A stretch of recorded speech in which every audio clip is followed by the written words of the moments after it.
Fala galera, seja bem-vindo ao canal Guitelis na área e vamos lá para mais um dia de análise do mercado cripto. Hoje nós vamos nos aprofundar em dados on-chain e hoje eu vou mostrar para vocês, através de dados, o porquê o bear market foi finalizado em janeiro e o porquê que o bull market foi iniciado em janeiro. E, inclusive, eu vou mostrar para vocês também como que está a liquidez do mercado. Eu sei que hoje a gente ouve muito que o mercado está sem liquidez, algo que não é verdade, porque a gente já constituiu uma alta de 100% e sim temos liquidez. E através de dados eu vou mostrar para vocês aonde que está essa liquidez e o quanto de capital está sendo injetado dentro do mercado cripto. Beleza? Se você não for inscrito no canal, considere se inscrever, que eu trago um mega conteúdo todos os dias da semana, principalmente quando eu falo sobre análise on-chain. E caso esse conteúdo faça sentido para vocês, deixe seu like para dar aquela força para o canal e para mostrar que o conteúdo que ele está sendo relevante, beleza? Mas chega de papo, bora ver gráfico, que é o que nos interessa aí. Quero mostrar exatamente através de dados o porquê que a gente tem um mercado tão saudável assim ao ponto de estarmos em um bull market. E bull market é bem diferente de bull run, beleza? Mas o primeiro passo para a gente começar aqui, tudo que rege qualquer mercado, preço de mercado, já comentei isso com vocês, o quilo do tomate, o preço do arroz, o preço da água, qualquer coisa que rege o preço do ativo é oferta e demanda. E saca só, quando a gente olha para a blockchain, a gente consegue entender como que está a oferta e como que está a demanda do Bitcoin. Se a gente olhar o número de novos endereços ativos dentro da rede, olha só, essa linha vermelha é o número de novos endereços ativos nos últimos 30 dias. E a linha azul é no último ano, no último 365 dias. Quando a gente olha ali para o movimento do final do ano, quando estávamos ali depois da quebradeira da FTX, novembro, dezembro, a gente já via uma atividade na rede aumentando. Quando a gente olhava para essa média de 30 dias versus a de um ano, a gente via que já tínhamos mais pessoas ativas em dezembro do que a gente tinha no histórico do último ano. O último ano, ali em dezembro, a gente estava falando em pleno bear market. E aí a gente veio aumentando o número de novos endereços ativos até a gente bater o nosso topo dos $30 mil. Depois a gente caiu com essa demanda da rede. E a gente voltou a ter novos endereços sendo ativos dentro da rede do Bitcoin quando a gente volta a retomar o patamar dos $30 mil. A gente bate os 26, volta ali para os 30, a gente começa a ter essa linha vermelha subindo novamente. Isso daqui é um sinal de que a gente tem demanda pelo ativo. Se a gente tem novos endereços sendo criados, significa que novos players estão entrando no mercado. Obviamente, você pode criar um novo endereço seu, você já ser um usuário e criar um novo endereço. Sim, você pode fazer isso. Só que a gente entende que a maioria das pessoas que estão tendo um novo endereço ativo são novos usuários, porque é muito mais fácil você já usar aquele endereço que você tem e uma pessoa nova, obviamente, ela precisa de um novo endereço. Então, quando a gente olha para isso daqui, vemos que em relação ao último ano, a gente tem mais pessoas entrando no jogo. Então, a gente começa a ter demanda pelo ativo. Se a gente analisar o número de transferências que a gente tem na rede, obviamente a gente vai ter um pico muito alto aqui em maio, que foi por conta dos BRC20, os Ordinals, algo que não tinha na rede, que era exatamente os NFTs, e agora a gente tem esses NFTs. E a gente viu ali que no frenesi, na hora que teve a euforia sobre esses NFTs, a gente teve travamento da rede e a gente teve simplesmente uma congestão das transações. E, obviamente, a gente teve essa grande utilização da rede. Mas meu ponto aqui não é justificar o que fez com que a gente tivesse essa métrica subindo. Não quero justificativa, não quero entender por que a gente tem essa métrica subindo. O que eu quero ver é a métrica subindo. Se eu tenho a métrica subindo, significa que a gente está tendo um aumento nas transações dentro da rede. Pô, se eu tenho número de novos endereços, se eu tenho novas pessoas entrando, se eu tenho aumento da utilização da rede também, eu começo a ter aumento da demanda do ativo. Comecei o vídeo falando com vocês que exatamente oferta e demanda é o que rege o preço de qualquer ativo. qualquer ativo, seja um carro, uma casa, o tomate, o arroz ou a água. Qualquer ativo é exatamente a oferta e a demanda que vai fazer isso com que o preço suba ou com que o preço caia. E se a gente der continuidade exatamente nessa análise para entender se a gente realmente está tendo demanda na utilização, eu vejo algumas pessoas falando que o preço está subindo por manipulação, está subindo de maneira irracional. Primeiro ponto, um ativo do tamanho do Bitcoin, que é um dos 10 maiores ativos do mundo, não tem como ser manipulado em um gráfico diário. A gente pode ter manipulações num gráfico intradiário, 5 minutos, 10 minutos, mas uma movimentação de meses, inclusive, que a gente vem desde janeiro, impossível da gente ter essa manipulação. E para isso, a gente vai entender se realmente ele está subindo de maneira saudável ou não. É isso que a gente está fazendo dentro dessa análise. Quando a gente olha esses dados, a gente está tendo dados que mostram que a alta é saudável. Se a gente olhar para as exchanges também e entender o volume que está sendo transacionado dentro das exchanges, mesma coisa, eu tenho os 30 dias, a média dos 30 dias e a média dos 365 dias. Quando a gente olha para o patamar que nós estamos hoje, nos 30 mil dólares, a gente está tendo um aumento das transações, aumento do volume dentro das corretoras. Olha só, olhando para tudo isso daqui, a gente vê claramente que a rede está voltando a ser utilizada, que os investidores do Bitcoin estão voltando para o jogo. E essa volta está acontecendo desde janeiro. Obviamente, a gente não tem a mesma quantidade de investidores, a mesma quantidade de volume, a mesma quantidade de novos entrantes que a gente teve no topo passado, que foi exatamente ali em abril de 2021, mas a gente já começa a ter um aumento dessa demanda. Veja que todo o histórico do nosso bear market, a gente não tinha esse aumento da demanda. A gente não tinha um cruzamento dessas médias. Se a gente olhar exatamente para o que aconteceu no bear market, a gente vai ver que era falta de utilização da rede. Ou seja, a gente tinha diminuição da demanda do ativo. Se a gente tem diminuição da demanda, o que a gente vai precisar ver é exatamente o supply, a oferta que a gente tem do ativo. E a gente vai falar disso daqui a pouco. Mas se a gente tem uma diminuição da demanda e um aumento do supply em circulação, a gente tem um preço do ativo caindo. É isso que acontece ao longo de um bear market. Por isso que 2022 foi um ano de bear market. A gente não tinha demanda e a gente tinha aumento da oferta circulante. No cenário que nós estamos vendo agora é completamente diferente. Saca só, a gente acabou de olhar para a demanda do ativo e vendo que a demanda ela está aumentando com consistência. E quando a gente olha para a oferta circulante, o que está acontecendo com ela é simplesmente sendo enxugada do mercado. Quando a gente olha para o supply na mão dos investidores que focam em longo prazo e o padrão desses investidores é vender acima do all-time high anterior, cara, a gente vê que estamos tendo a maior acumulação da história. Eu não canso de falar isso daqui com vocês, que os investidores de longo prazo, o long-term holder, ele está segurando a maior quantidade de supply da história do Bitcoin. Hoje são 14 milhões de Bitcoin na mão desse grupo de investidores. Dos 19 milhões que a gente tem, 14 milhões estão na mão desses caras. Isso é, dos 19 milhões, 14 estão fora de circulação. A gente tem um aumento da demanda acontecendo nesse momento e a gente tem uma diminuição do supply circulante, a gente tem uma diminuição da oferta daquele ativo.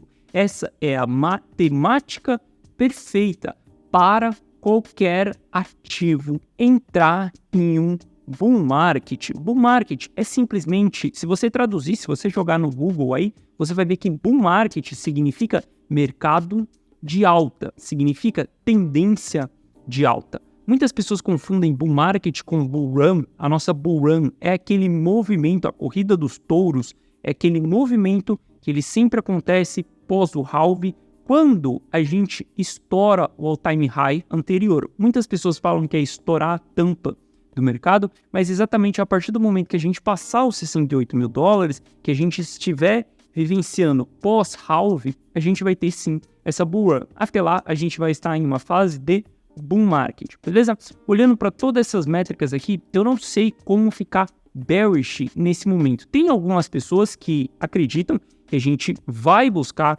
os 12 mil, os 10 mil, os 8 mil dólares. E, cara, isso não vai acontecer. Eu já mostrei para vocês que a maior quantidade do supply na mão dos investidores de longo prazo, ela foi acumulado entre os 16 mil dólares e os 30 mil dólares. Para a gente chegar nesses patamares, a gente está falando que esses 14 milhões de bitcoins têm que ser vendidos no prejuízo e os investidores de longo prazo, eles não vendem no prejuízo. Quando a gente analisa o histórico desses investidores, eles simplesmente são os únicos grupos de entidades que conseguem vender eufóricos, ou seja, o único grupo de entidade que consegue vender o seu supply com cerca de 90% no lucro. Saca só, se a gente olhar o valor net dos investidores de longo prazo, olha qual que é o padrão desses caras. Grande distribuição ali no momento de formação de topo do mercado,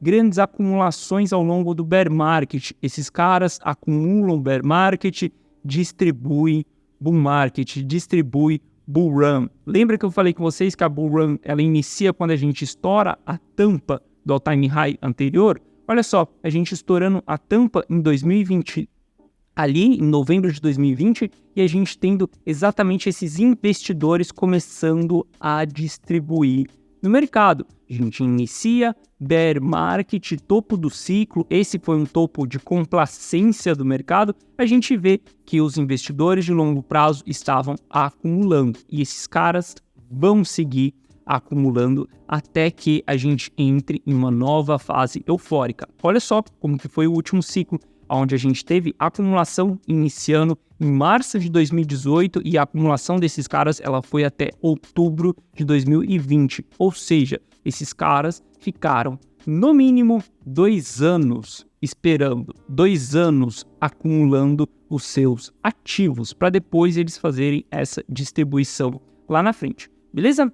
E quando a gente fala em termos de liquidez do mercado, se a gente tem ou não capital para que o mercado continue subindo, bom, existem 2 fatores da gente injetar liquidez dentro do mercado cripto. Uma é vindo através de moeda fiat, e sim, através de moeda fiat, a gente tem alguns problemas na economia. Ainda tem aumento da taxa de juros nos Estados Unidos, ainda tem um interesse por renda fixa, se a gente pensar no Brasil, ainda tem a renda fixa alta, se a gente for pensar nos Estados Unidos, tá alta, obviamente não é grandes coisas lá, 5%, mas tá alta. Quando a gente olha para a Europa também está subindo, então a gente tem interesse por esses ativos mais estáveis. Então sim, a gente tem diminuição da liquidez dentro do mundo fiat. Só que dentro do mercado cripto aconteceu algo diferente em 2018, que foi a criação das stablecoins. E esse ciclo que a gente vivenciou agora, o bear market de 2022, foi o primeiro ciclo da história das criptos, onde a gente teve uma moeda lastreada em dólar, onde ela tinha uma paridade 1 para 1, sem que você voltasse para o fiat, sem que você precisasse realizar aquele lucro do mercado cripto. E quando a gente olha para as stablecoins, o que aconteceu ao longo desse período, saca só, se a gente for analisar a carteiras de baleias, né, a gente pode considerar ali acima de 100 mil dólares dentro da carteira, a gente vai ver que existiu movimentações muito claras de transações sendo movimentadas. Olha só, quando a gente começa a bater regiões de fundo, depois que a Luna Foundation quebra, a gente tem um grande aumento de transações dessas carteiras de acima de 100 mil dólares. Quando a gente tem a 3AC quebrando também, a gente tem um grande aumento dessas transações. Quando a FTX quebra, a gente tem um grande aumento dessas transações. Na formação do fundo, ali em dezembro, a gente teve os maiores volumes de transação dessas carteiras. Se a gente vê o mercado sempre entregando pullbacks, o pullback de fevereiro, o pullback de março, a gente vê que essas carteiras estão movimentando. Essas carteiras estão simplesmente enviando esses dólares acima de 100 mil dólares para quê? Para transformar em moeda fiat? Não, se fosse para transformar em moeda fiat, esses caras teriam transformado no topo do mercado. Se eles estão em stablecoin, significa que eles simplesmente lastrearam aqueles seus ativos voláteis no topo do mercado em stablecoin, simplesmente fizeram um hedge ali ao longo do bear market. E quando a gente olha para a movimentação que a gente tem recentemente aqui, de junho, ali quando a gente bate os 26 mil dólares e agora que a gente está no 30 novamente, a gente vê novamente injeção de liquidez desses players dentro do Bitcoin. Hoje de manhã eu fiz um post dentro da comunidade on-chain e eu quero compartilhar esse post aqui com vocês. Deixa eu só achar esse post aqui que eu fiz. Saca só, hoje de manhã eu postei dentro da comunidade on-chain que algumas pessoas falam em falta de liquidez. Mas se a gente analisar exatamente a liquidez que a gente tem das stablecoins, a gente vai ver que a partir de novembro, a partir do momento que a FTX quebra, a gente tem uma injeção de 10 bilhões de dólares de stablecoin dentro do mercado cripto. Saca só, se a gente analisar isso daqui, eu estou falando do grupo de carteiras que detém de 10 mil dólares a 100 milhões de dólares. E a gente vê que esse grupo de carteiras, assim que a gente bate fundo no mercado, eles começam a distribuir os seus dólares. E novamente, se esses caras estão se desfazendo de um stablecoin, significa que eles estão comprando ativos mais voláteis. A gente sabe quais são esses ativos mais voláteis, a gente vê a dominância do Bitcoin subindo, a gente rompeu os 48%, a gente está indo buscar novos patamares, acredito que a gente vai continuar subindo. Geralmente o ciclo ele funciona assim, Bitcoin sobe primeiro, depois a gente tem Ethereum, depois a gente tem as outras altcoins. E a gente pode entender que esse capital ele fluiu para dentro do Bitcoin. A gente pode entender que esse capital ele está sendo injetado nos ativos mais seguros dentro do mercado cripto.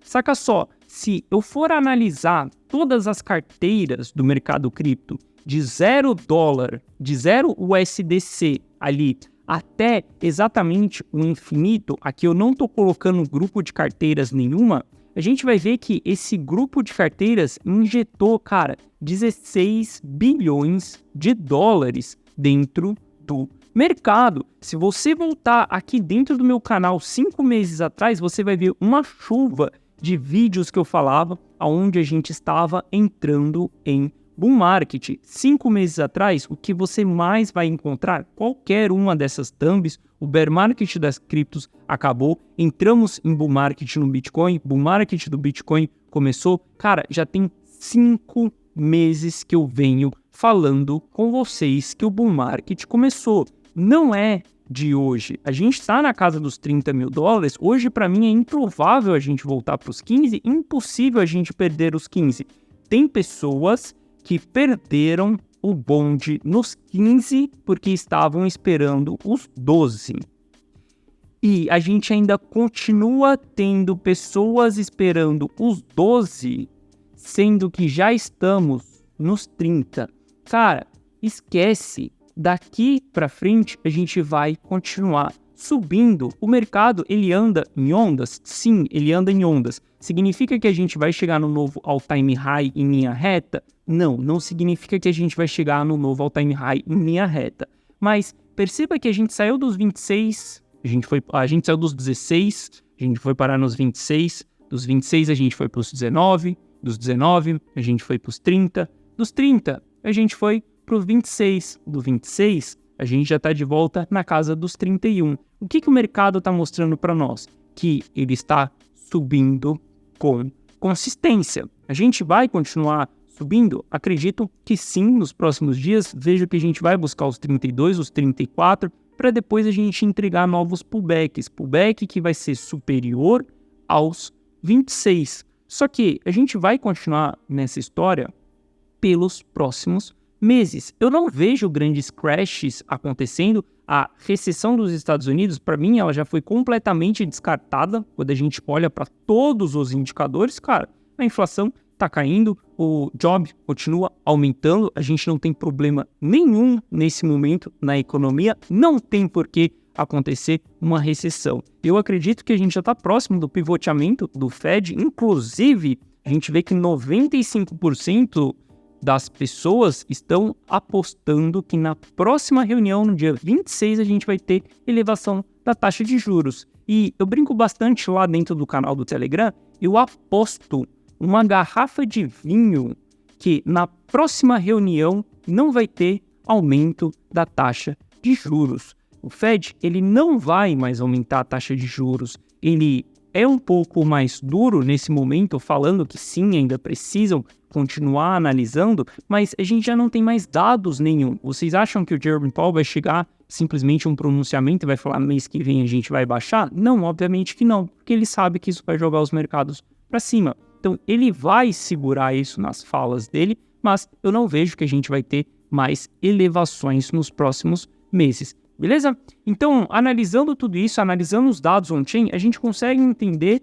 que temos aumento da demanda, temos diminuição da oferta circulante e temos aumento de liquidez dentro do mercado. Quando a gente olha para o price action, o que está acontecendo nesse momento é uma grande zona de lateralização, uma grande zona onde, para mim, está sendo uma nova acumulação, onde a gente tem o travamento do preço entre os 31 e os 30 mil dólares e a gente tem acumulação de players dentro dessa região. Da mesma maneira que a gente teve acumulações cá atrás, da mesma maneira que a gente teve acumulações cá atrás. Eu espero que no price action a gente vá puxar, vai esticar um rompimento aqui para cima, para depois a gente entregar um novo pullback, porque não tem motivo algum para a gente vir visitar patamares mais baixos. Não tem motivo algum para o mercado entregar novas quedas. Tá tudo muito saudável. Bom, o comportamento do Gui Telles nunca é de comprar alta. O meu comportamento é de comprar queda. Então vocês me viram comprando, vocês sabem a carteira de médio prazo que eu tenho, as posições que eu montei dentro do Ether, porque eu compro a queda. Nesse momento é simplesmente esperar, simplesmente analisar, ter paciência, deixar o mercado andar, deixar o mercado sair de dentro dessa região de consolidação. Enquanto ele não sair de dentro dessa região de consolidação, a gente não tem decisão alguma dentro do price action. A gente tem que simplesmente esperar. Nem adianta a gente fazer análise de price action nesse período. Obviamente, a gente pode descer o time frame para o intradiário aqui, e se você quiser operar dentro do intradiário, aí sim você vai ter algumas oportunidades dentro do intradiário. E quais são essas oportunidades? Simplesmente vender resistência, comprar suporte. Jogo super simples e super claro. Comprou a base do canal, vendeu a base do canal. Simplesmente isso, nada mais. Veja quantas operações já foram respeitadas aqui dentro. Inclusive, na semana passada, eu mostrei vídeos para vocês das operações que eu fiz dentro dessa região. Obviamente, desde sexta-feira não estou fazendo mais operações, porque eu estou em viagem, eu estou em férias, inclusive no Brasil.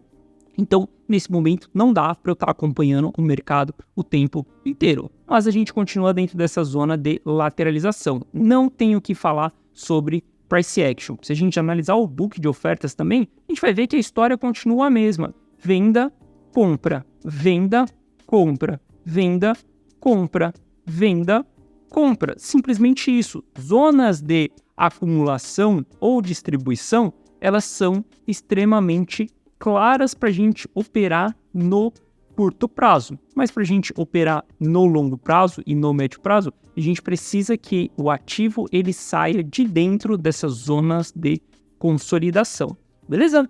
Então, olhando para tudo isso, o que eu posso dizer para vocês é que sim, cara, para mim o bull market começou faz tempo, já tem 6 meses que a gente está em bull market e já faz 6 meses que tem pessoas teimando contra o mercado. Já dizia Charles Dow, respeite a tendência até que ela seja rompida.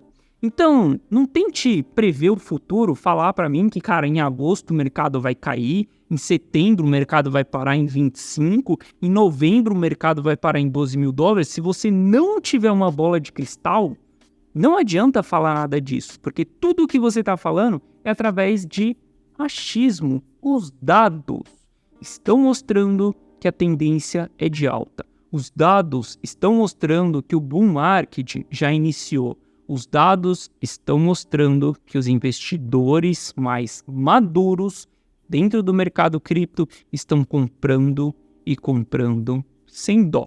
Quem quiser teimar contra isso vai simplesmente perder o bonde. Depois não adianta falar que eu não avisei, que já fazem 6 meses que eu tô falando sobre bull market. Beleza? Bom, então é isso, galera. Espero que vocês tenham gostado da análise de hoje. Se você gostou, deixa seu like. Se você não é inscrito no canal, considere se inscrever, porque aqui eu trago um mega conteúdo todos os dias da semana, principalmente quando eu falo sobre análise on-chain. E não importa se é feriado, não importa se é final de semana, não importa se eu esteja viajando, eu sempre vou estar entregando um conteúdo diariamente para vocês aqui no canal, beleza? Esse é meu comprometimento com vocês nesse jogo. Tamo junto, forte abraço e amanhã eu tô de volta aqui novamente. Valeu!